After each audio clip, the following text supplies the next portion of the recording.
Gandang imi ang boses ng damdamin, tulong at kalingap ang laging unahin. Hello everyone! Welcome back again to my channel. So for today's video mga kalingap, eto bigyan natin ng reaction video itong napanood nating vlog ni Sam Ashley. No? Supportahan po natin mga kalingap itong si Sam Ashley at napakasipag din po niyan. Talagang tuloy-tuloy yung ginagawa niyang pagcha-charity.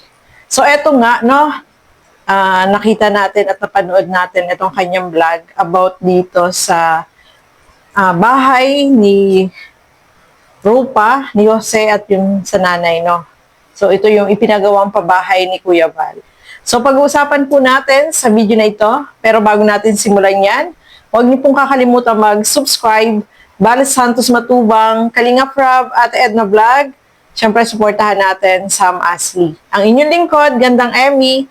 Sa mga hindi pa po nakapag-subscribe, please subscribe and please hit the notification bell para lagi po kayong updated sa aking mga ina-upload na mga reaction video. So, eto, panoorin po natin ang video na ito.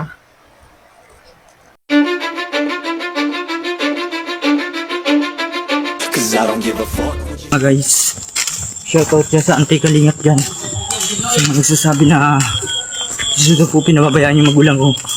So, ito, may dala akong kalating sakong bigas mula kay Kuya Sam Ashley TV. Salamat Kuya Sam Ashley kasi nakabili na akong bigas. Siya nga nagsasabi dyan na bakit daw ang magulang ko hindi ko nabibila ng bigas. Mga guys, kaya ngayon mag-ingat-ingat po sila sa akin, sinasabi sa mga bunga nila at ay ako pala Ate Rupa, may dala na kaming kalahating sakong bigas. Yan, ito mula kay Kuya Sam Ashley TV. Yan, sana may makatulong sa akin na maiprepare itong bahay na ito. Ayan, bakit po pinababayaan daw po yung project na ito? Bakit daw po iniiwan yung pabahay na ito? Hindi po iniwan ang pabahay na ito ni Kalingap Rob. Ang totoo po niyan, naghihintay lang po sila ng ano po mga guys, mga Kalingap. Inaabangan po niya yung mga update dito sa pabahay na ito. Ipakita ko kay Kuya ito para makita niyo saglit. Si Kuya pa. Sabi naman ni Kuya pag may mga sirang pabahay, di ba? Ipapa-repair. Napaka-busy kasi ni Kuya Val. At ito po, dito rin tayo. Isang Kalingap partners, nagmamalasakit din sa kanila. Ipapakita ko kay Kuya Val para ma-repair ito. So kung ako yung tatanungin po ninyo at madami na rin tayong napabahayan, napakadali lang po itong repairin. Isa rin ito nakahilingan nila Osi. Ang nakatira kasi dito ay dalawang babae. Dalawang babae. Yan, Tapos ito naman po sa may ginaganyan. Sa pinaka-mindor. Yung mindor niya. Silang po ito. Kung ano lang. Pag may budget, saglit lang yan Osi na na repairin. Kung tayo naman po ay problema naman sa akin, system ko lang yung kahoy yun, ikakunti man yun. Kung tayo maubos ang yung kahoy.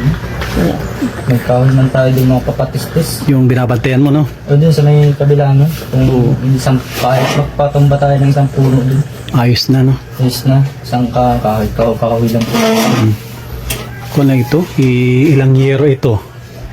Bilangin natin para para may idea din sa Kuya Val at pag hindi siya busy, sigurado ito isisingit niya. Yan, ilang yero ito? 1, 2, 3, 4, 5, 6, 7, 8, 16. 16 na kahoy ito. Ay, 16 na yero. Tapos, kahoy. Dali lang ito kasi pag nakita ni Kuya Val. At siyempre, antay natin at masyado siyang busy. Importante ma-i-connect natin. So, ayan po, mga kalingap, napanood natin sa vlog ni Sam Ashley.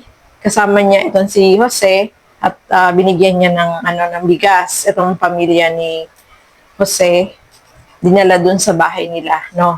At may nabanggit diyan si Jose na sinasabi daw ng mga antay na pinapabayaan niya yung family niya. So, sa tingin ko naman, itong si Jose ay nagtatrabaho para sa family niya, no? Kasi alam naman niya na talagang kailangan na suportahan niya itong kanyang magulang at kanyang kapatid dahil sila lang naman ang magtutulungan, no, mga kalingap. Ang problema dito is yung kanilang bahay.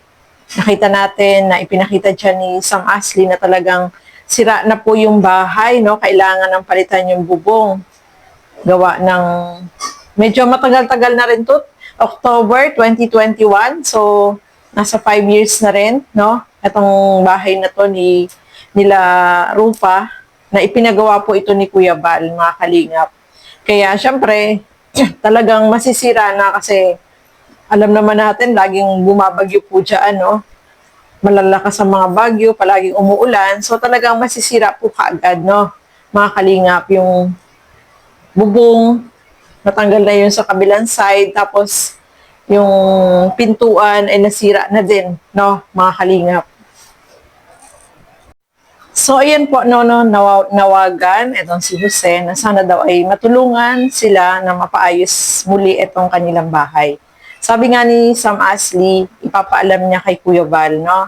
Kasi si Kuya Bal naman po ay nagpapaayos yan kapag nasira yung mga bahay ng mga beneficiary na kanilang tinutulungan, no, mga kalingap. At alam naman natin na si Kuya Bal ay agad siyang mag-a-action kapag nalaman po yan, no, mga kalingap, na eto na, kailangang ayusin.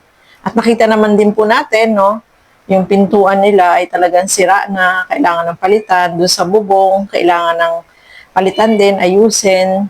So, makita lang yan ni Kuya Bal, a-action po yan, no. Ganyan sa kalingap. Talagang tutulungan naman po yan, no. At sabi nga ni Sam Ashley, siya din daw ay tutulong kahit sa yero. At si Jose naman, sabi niya, meron namang kahoy na pwedeng ipatistis, ay pwede niya yung ipatistis para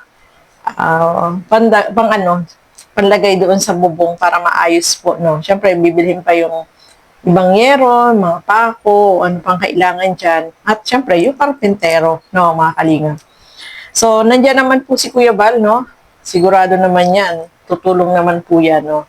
Lalo na, alam naman natin na kapag ganyan, ay agad naman po yung uma-action kapag ganyan na talagang kailangan ng ayusin o palitan kasi ang kalingap naman ay talagang nandiyan. Tumutulong po, no, mga kalingap. So, ayan po, no, abangan na lang natin, no, kung ano yung action na gagawin ni Kuya Bal dito sa sira ng bahay nila, nila Jose, no, mga kalingap. At sabi nga ni Jose, nagpapasalamat na siya dahil alam niya naman na matutulungan po yan sila, no, mga kalingap. So, ayan po, abang-abang na lang po tayo kung ano yung magiging updates dito sa mangyayari dito sa ipapaayos sa bahay nila Jose, ni Rupa, at saka yun sa kanyang nanay, no, mga kalingap. So, ayan po, maraming salamat sa inyong walang sawang panonood at pagsuporta dito sa aking mga ginagawang reaction video. Siyempre, supportahan din po natin ang lahat ng mga Kalingap partners, Kalingap Reactor, ang inyong lingkod, Gandang Emmy, mga kasama ko po sa Karaba, Teacher N, Kalingap Nolly, Angie De Vera Vlog, Darlene Vlog. Supportahan din po natin, mga Kalingap. So, ayan, maraming salamat po at hanggang sa muli. Thank you so much and God bless sa atin lahat. Bye-bye po!